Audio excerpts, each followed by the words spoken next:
यदि आपको किसी समस्या का समाधान नहीं मिल रहा है तो इस कहानी से आपकी सारी समस्या दूर होने वाली है, इसलिए इसे पूरा पढ़ना ना भूलें।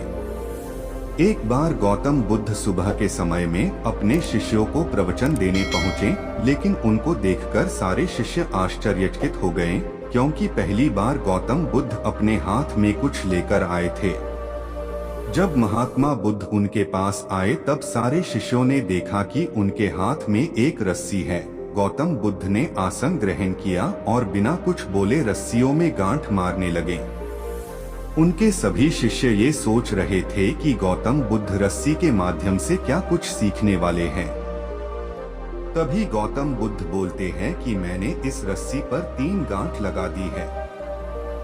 अब मैं आप लोगों से जानना चाहता हूं कि क्या यह वही रस्सी है जो गांठ लगाने से पहले थी। तभी एक शिष्य ने कहा, बुद्ध, इसका उतार देना थोड़ा मुश्किल है, क्योंकि यह हमारे देखने के तरीके पर निर्भर करता है।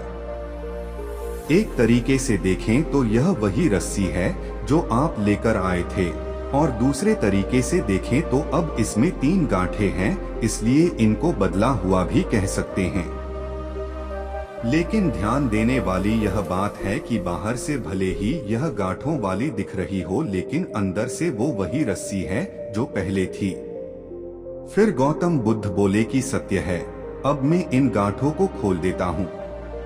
गौतम बुद्ध रस्सी के दोनों सिरों को बलपूर्वक खींचने लगते हैं और शिष्यों से सवाल करते हैं कि आपको क्या लगता है, अगर मैं इनके दोनों सिरों को खींचूं तो क्या इनके गांठों को खोला जा सकता है। फिर एक शिष्य ने बुद्ध से कहा, नहीं नहीं, आप ऐसा करोगे तो गांठें और मजबूत हो जाएंगी और इनको खोलना और मुश्किल हो जाएगा। गौतम बुद्ध कहते हैं कि अब आखिरी प्रश्न, इन तीनों गांठों को खोलने के लिए हमें क्या करना पड़ेगा। शिष्य ने जवाब दिया कि सबसे पहले इन गांठों को हमें ध्यानपूर्वक देखना पड़ेगा कि ये किस प्रकार से लगाई गई हैं, और फिर हम सही तरीके से इनको खोलने का प्रयास करना चाहिए। गौतम बुद्ध फिर बोले कि मैं यही तो सुनना चाहता था। मुख्य प्रश्न यही है कि जो तुम समस्या में फंसे हो उसका कारण क्या है। बिना कारण जाने आप समस्या को सुलझाने का प्रयत्न करेंगे तो ये असंभव है। मैं देखता हूँ कि अधिकतर लोग बिना कारण जाने ही समस्या का निवारण करना चाहते हैं। कोई मुझसे ये नहीं पूछता कि मुझे क्रोध क्यों आता है, बस यही पूछते हैं कि मैं अपने क्रोध को खत्म कैसे करूँ।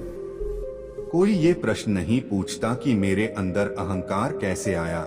सब लोग यही पूछते हैं कि मैं अपने अहंकार और अपने घमंड का अंत कैसे करूं। जब तक जीवन है तब तक समस्या भी रहेगी, और जब तक समस्या है तब तक उनका समाधान भी रहेगा।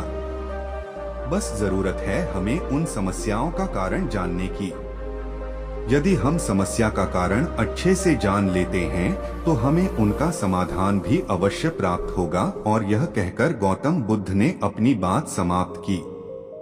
दोस्तों, कहानी से हमें यह सीखने को मिलता है कि अगर हमें किसी समस्या का समाधान चाहिए तो पहले समस्या के कारण तक पहुंचो, समाधान अपने आप मिल जाएगा। यदि आपको यह कहानी अच्छी लगी और आपको सच में इससे कुछ सीखने को मिला है तो इसे और भी लोगों तक शेयर करने में हमारी मदद करें।